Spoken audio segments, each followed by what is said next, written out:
Hello, my name is Emma Phillip. I'm Senior Curator at The Box in Plymouth. My guest for today's podcast is Kimberley Cumberbatch of the Royal Museums Greenwich. Hi, Kimberley. Hi, Emma. Thank you for having me. It's my pleasure. Kimberley is Assistant Curator at RMG. Kimberley joins me today to talk about the exhibition Ship of Fools by Kehinde Wiley, which is now showing at the Arts Institute at the University of Plymouth. Curated by my colleague Nicoletta Lambertucci at The Box and staged in partnership with the Arts Institute and Royal Museums Greenwich, the show explores this mysterious iconography of the Ship of Fools and the themes it invokes. The exhibition also features the first museum showing of Wiley's 3-channel film installation, Narrenschiff. This is the first film work made by Wiley. Narrenschiff is the German for Ship of Fools, and it comes from the same body of work as the Royal Museums Greenwich painting, which is also titled Ship of Fools. I'm very proud to say that this film is now part of the permanent collections at The Box, and this exhibition is its first public museum showing anywhere in the world. Today we're going to talk about where the idea of a Ship of Fools comes from and the different ways in which Wiley interprets the idea in these two works, in the painting and in the film. What is the relationship between them? We're also going to explore how the painting came to be purchased for the Royal Museums Greenwich collection and what role it plays in their public displays whilst it's on display with them. So to begin today, Kimberley, perhaps you could say something about the background of the painting for us. Yes, of course. So, of course, Wiley's second exhibition at the Stephen Friedman Gallery in 2017, entitled In Search of the Miraculous, where he presented 9 new seascapes, one of which, of course, is the Ship of Fools. We really do see a change in his style of working, because before he was really focusing on singular portraiture, and now we see this intersection between, Black protagonists and marine style painting. And we see inspirations from the likes of, Turner, Hieronymous Bosch and Homer. So essentially, I think the themes that was really explored in this exhibition was contemporary US. We've got migration, be it forced or current migration that we see today. And then we really see this theme of madness and isolation, which I think is it's really interesting because, everything that we're going through right now really speaks to isolation and madness. So it's really important that we can see that Kehinde, his work can still be so relevant even today. And this is, 3 years on. Initially, we just see 4 protagonists on some sort of boat with a tree for a mast. And in the distance, we can see, something that looks kind of like a ship. And this is kind of an exercise. When we have school children coming in to see the painting, we always ask them, what can you see? What are the first things that you can see and they say, we see some people, we see a boat. And then, the next step is to look a little bit deeper, go down a next layer, what are these protagonists doing? So we've got the 4 protagonists. We have a young man looking very pensively out to sea. Then we see an older gentleman holding an oar for a paddle. And then we have these 2 female characters, very animated, almost whimsical. You're wondering, are they drunk? Are they just really enjoying themselves? And then in the distance, we can see something that, looks like a ship. Some people have said that, it could be a slave ship, possibly, really merging these themes of forced migration and contemporary migration, and really that intersection that we seem to see so often. And then, of course, we have this mast that's it's a tree. And I think, for me personally, I think a lot of it, I think when you look at this painting, a lot of it is about interpretation and what you as the viewer, what you see. And for me, I think that this tree is really symbolic of new life, especially if we're looking at contemporary migration and this perilous journey that migrants take. They're in a new life. It's new, it's exciting. And that's what I think, for me, the tree definitely symbolizes. So that's just looking at the painting on a few different layers. And of course, I think essentially it's all about themes. This is all about themes. We've got this I think if we're really going to focus on the title, which is Ship of Fools, and I think the foolishness that we can see could very well be the perilous journey that these migrants are taking. This perilous journey is all foolish in a way.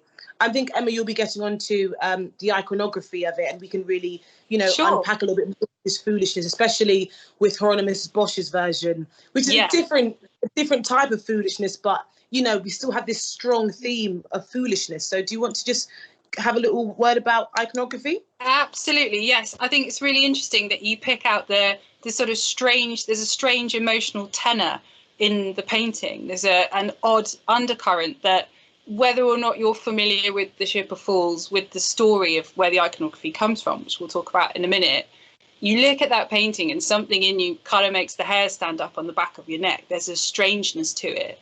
Why would you be at sea at night? Why is there a tree in the middle of a boat? Why are people kind of singing or screaming or laughing at each other? Why are the other people ignoring them? There are all those questions, and that strange atmosphere that hangs over the painting. And that does really go right back to the origins of the iconography. And those origins are a long way back. So in 375 BC, all the way back then, the Greek philosopher Plato wrote his epic, The Republic. And in The Republic, he considers, in this dialogue, he's considering what makes for good government, what makes for a happy populace, what makes people value decision making, what makes them a part of it. He asks all these questions, and he comes across in book 6 the idea of a ship of fools who set sail with a fat and blind sea captain who owns the boat, and he knows how to steer that boat to safe water, but nobody's really interested in listening. They all want their go at steering the ship, and yet they're not sufficiently trained, and accuse each other of not being sufficiently trained, and they're too busy kind of fighting with each other and drinking and throwing people over the side to really concentrate on where that ship is going. And that, we were talking earlier about the kind of contemporary relevances of this iconography. Well, if ever there was a time that no one knows where we're going and everybody's fighting with each other for control of the ship, isn't it now? I mean, there's never been a more pertinent time for this kind of iconography. And then, of course, it kind of catches hold of the popular imagination in the 1490s, when Sebastian Brandt, a German humanist and philosopher, writes the Ship of Fools book. So it's published first in German and then subsequently in Latin and English. And it really kind of catches fire in the artistic imagination. And you thereafter, after Brandt, you get it appearing in so many different contexts, in music, in literature, in philosophy, and in art. And the earliest example really of such kind of visualization is Hieronymous Bosch's altarpiece wing, which is in the Louvre. And I think you've obviously seen it, Kimberley, and I think if those people who are watching this, if they check it out on the Louvre website, you can see that same strange emotional tenor. You can see that Wiley's clearly looked at this image and he takes something of that weird dynamic and brings it to his work. So the tree, for example, in the Bosch pieces there, inexplicably, this kind of verdant foliage is growing out of the mast. In Bosch's version, there's of all things, a roasted goose tied to the mast and an owl sitting in the foliage at the top. There's a nun and a priest. So the positions occupied in Wiley's painting by those two figures in the middle that are yelling or singing or laughing at each other. In Bosch's painting, that's a nun and a monk, and they are playing a game. There's a pancake hanging from the mast of the ship, and they're trying to eat the pancake without using their hands, which was a popular game at the time. Also, someone is about to be sick over the side, and someone dressed as a fool is sitting on the rudder looking out over the sea, but instead of looking, normally when you have your hand on the rudder, you're looking at where that ship is going. For this figure, he's actually dressed as a fool and he's looking at where the ship has been. So even the one with their hand on the tiller is not looking at where they're going. So yes, that's sort of Bosch's take on this iconography. And as we know, Bosch is fond of the odd and the grotesque and the unusual. So I get the sense that the Ship of Fools suited him. He was happy with that iconography. And we actually, if you come and see the show, which I hope everyone will, there is a copy of Brandt's Ship of Fools, the Latin version that was published in 1498 from the Box's Cottonian collection on display. So you can actually check out Wiley's very contemporary take on the Ship of Fools against that of 1498. So we're really pleased about that.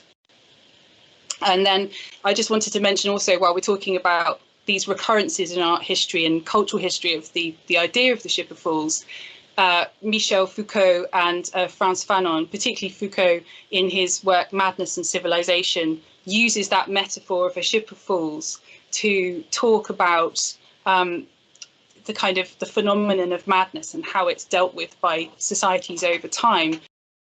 The book is History of Insanity in the Age of Reason. So it's looking at madness from the outside, as it were, and looking at how society deals with madness. So all of these things are woven into this iconography. And of course, in the film, if when you see the film, the voiceover on the film includes excerpts from Foucault's book too. So it goes full circle. So Emma, you guys have also had the pleasure of temporarily hosting the film as well. I'm just kind of interested, how do you think that the two speak together or not together? It's a good question. It's a really good question. And it's one that I have asked the director of the Stephen Friedman Gallery, who look after Kehinde's work in the UK. I was intrigued to know which came first, the film or the paintings, because they are, as you've said, part of a series where Wiley deliberately kind of takes on the canon of maritime painting. And I for an extension of practice into film, I was just quite interested to know which medium came first in his work. And she said actually they both came at the same time. Simultaneously, they were put together over the same period. So he would move backwards and forwards between the film shooting and production and the painting of all the suite of paintings that were part of the In Search of the Miraculous project. So in some ways, maybe that helps us to think about how interwoven they are in his mind and his practice. So what I think is common to both is obviously black figures in water. And he's, as I say, deliberately taking on the canon of maritime painting, where I'm sure we'll talk about this later. You know, you mostly see white bodies in and around water in ships and sailing, and he deliberately is, you know, taking that on. So you have the same cast of characters in both the painting and in the film. What's different, I think, is the kind of emotional tenor of both pieces. The painting, as we've talked about, has this strange otherworldliness to it. It's a very powerful, slightly disconcerting, kind of out of key image. The painting, however, the film, however, I find by turns disturbing, because the voiceover, the philosophy is really challenging, and yet the imagery often is really beautiful. And Wiley says himself that he was attempting to create visual poetry in the film. He's still looking at it as a painter. He's still looking at where, you know, elbows are cropped and legs are cropped. He's looking at the cut and the shoot and the track like a painter would look at an image. He's building something kind of beautiful, and he talks. There's a brilliant film online that was recorded by the BFI where Wiley talks specifically about the piece. I really encourage, you've obviously seen it, I encourage others who are watching this to look that up, because he talks about how he wanted to create something beautiful and how interested he was in the religious idea of kind of dissolving into light and of the bodies moving through water and floating through water with ease. That he liked that line between them kind of being transcendent and floating and also struggling, and the contrast between those two interpretations. So yeah, I think it's an investment in kind of modern day maritime painting, for want of a better way of thinking at it. I think the film is, we have lots of paintings in the Box collection which are just paintings of the ocean. There's no ships, there's no people, there's just the water, just the waves and the movement of sunlight on the waves. And I see some similarities there between that film and those paintings. But I don't see that so much in the painting, in the Ship of Fools painting. That's a really a really different message that painting is conveying, and it's not so much about the light and the water, it's more about this, as I say, about this strange emotional tenor. So we've talked about the iconography, we've talked about how the painting looks and feels against how the film looks and feels, and some of the themes that are involved in those two works. What I'd like to know now, Kimberley, is when it's in its natural habitat, as it were, at the Royal Museums Greenwich, when it's not with us in Plymouth, how does it work for you there? How did you guys come to acquire it, and what role does it play in the collection? Of course. So, of course, it was previously housed in the Queen's House, but it's quite important for me to just give a background to RMG as a whole. So, Royal Museums of Greenwich, we have 4 sites, which is the Cutty Sark, the Royal Observatory, the National Maritime Museum, and of course the Queen's House. And I think it's quite important just to mention a bit about the Queen's House so that we can understand the context for which it's. So of course, it's a 17th century building which was designed by Inigo Jones. So with one of our core focuses of the museum being trade and exploration, there's always been this engagement with oppression and migration, and this relationship, so to speak. And we've done some rigorous collecting with anything relating to migration and enslavement. So in the early 2000s, we actually acquired this collection called the Michael Graham Stewart collection, which is about 450 pieces, all relating to enslavement. We have things about, the Haitian Revolution, got abolition memorabilia. It's a really vast collection, really, really important. So, of course, when, I feel like the Ship of Fools really spoke to that, because of course the painting is about migration, and got these black figures as the protagonist.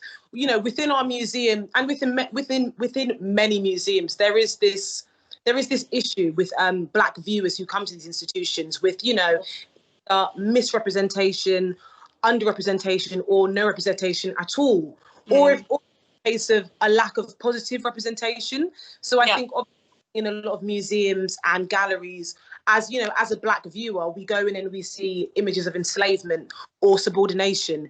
There's not much about these positive contributions. There isn't many black people on the forefront of history. And I think that was one of the main drives for acquiring this piece, because, you have protagonists who are black. And, they don't, there's nothing subordinate about this painting. It's very, when you come into these spaces and you see the Ship of Fools, anyone who goes and sees it will feel, it's like you feel empowered, because it's very easy to walk around in museums and not feel any form of engagement as a black viewer or as a non-white viewer.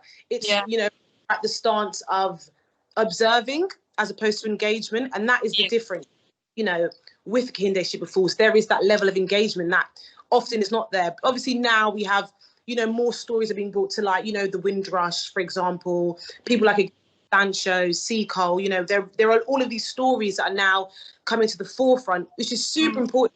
I feel like when we were acquiring this in collaboration with Art Fund UK, that was one of the main drives. It's really about, we are situated in South London, which is a very, very diverse area, extremely diverse. I've grown up here my whole life, so I know. So it's like, we need to have these things on the wall that represents our outside audiences, and that, this painting has really bridged a gap within our collection. It's like every allegory of these, old masterworks and this maritime painting, and this really did bridge a gap. And not only that, the way that this painting sits in our collection, it is a form of reflection.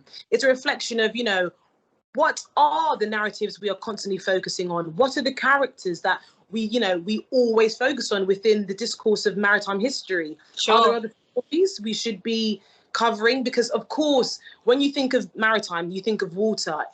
It's so vast. It doesn't just stop at, naval victories. It doesn't just stop there. There's so much to really unpack when it comes to water. Yeah, absolutely. Absolutely. And I think for Plymouth as a maritime city too, what, you as a curator, you ask yourself, especially at the moment, you ask yourself, what stories are we not telling? What are we not, as you say, what are we not representing? And the Ship of Fools painting, I can imagine for you in a collection that is, as you say, historically geared a particular way and to tell a particular story. You put a painting like Ship of Fools in a room like the King's Presence Chamber, and suddenly all these discourses start kind of popping off the walls about whose story are museums telling and why. And I think it's a useful way of thinking about Wiley's work in general, perhaps also. He kind of takes the circuitry apart of art and plugs the power into other routes. And that's one of the things that I really admire about the way that he takes on the art historical canon and kind of rewires it and goes, you guys aren't looking at this. You aren't looking at these people. You aren't telling these stories. And as I say, that's the thing I think I most admire about him, is his willingness to like take on the canon and turn it back on itself and show you what you're not seeing and who you're not hearing in museum spaces. I mean, even you know, the way that we have displayed, well, when we did have it, the way that it was displayed was very deliberate. It's at the moment, it was displayed in our King's Presence Chamber, and you know, when the King's Presence Chamber, it is, you know, you look around and every single face on the wall are white men. You know, it is white heroes. That is absolutely everything within this space on every wall. And Kehinde Wiley Ship of Fools, it's a disruption. It's been placed like in the middle. You know, it's very big. You can't miss it. You definitely can't. I mean, you literally see viewers walking in. They walk into the room, and it's literally they stop because it's like something is very different to everything else that's on the wall. Something is very, you know, what is this? You know.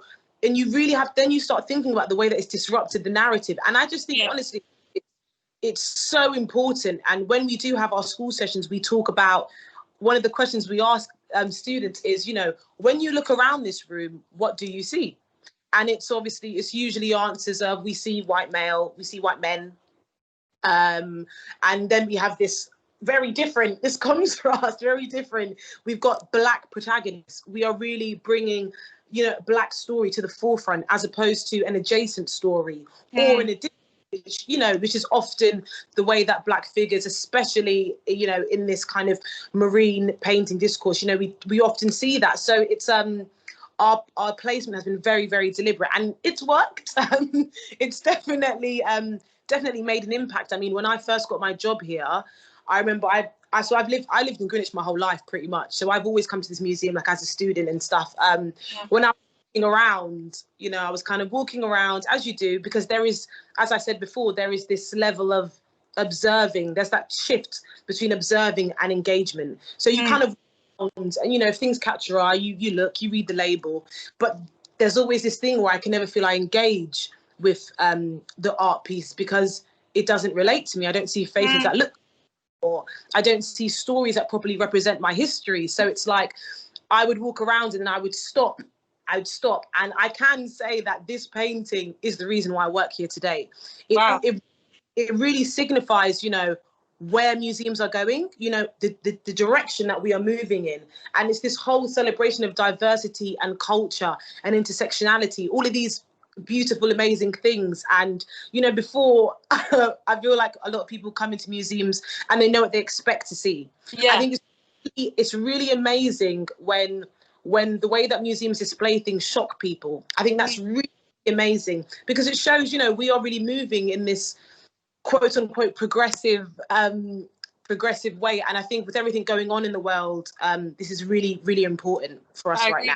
It's valuable right now, isn't it, to kind of have those prompts, those provocations, those moments where people think, what am I seeing? And why is that a shock to me? You know, why am I seeing something and not understanding it? And that kind of momentary moment of, well, questioning yourself is where the value is. It's where that moment where museums can really, as you say, when as a sector, I think everybody feels very passionately about that moment of realization and kind of self-questioning. And it's great to hear that, you know, that painting is responsible for you being a curator there today. What an amazing thing. And perhaps a good point to wrap things up, I think, on that positive note. So guys watching this, if this has piqued your interest, then please hop online to theboxplymouth.com and book a ticket for Kehinde Wiley, Ship of Fools. It's open until January the 24th, when we have to pack the painting up and send it back to its rightful home at Royal Museums Greenwich. We're incredibly grateful to the team there, to Kimberley and to the team there for facilitating the loan.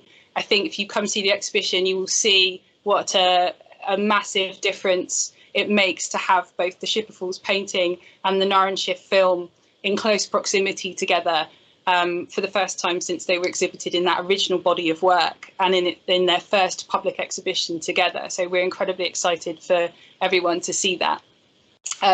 If you're interested in the Ship of Fools as a theme, there are 2 further podcasts coming out on the Arts Institute website as well. So there's one by Dr. Alan Butler, and my colleague Nicoletta Lambertucci will also be discussing Wiley and this kind of rerouting of power that he does. So she's saying a bit more about that too. So please check those out. They're all available for free on the Arts Institute website. So I think it just remains to say a massive thank you to Kimberley for being my guest today. And to everyone who's watching this, thank you for your time, and we hope to see you soon at the exhibition. Bye-bye. Bye-bye. Thank you so much, Emma. Thank you, Kimberley.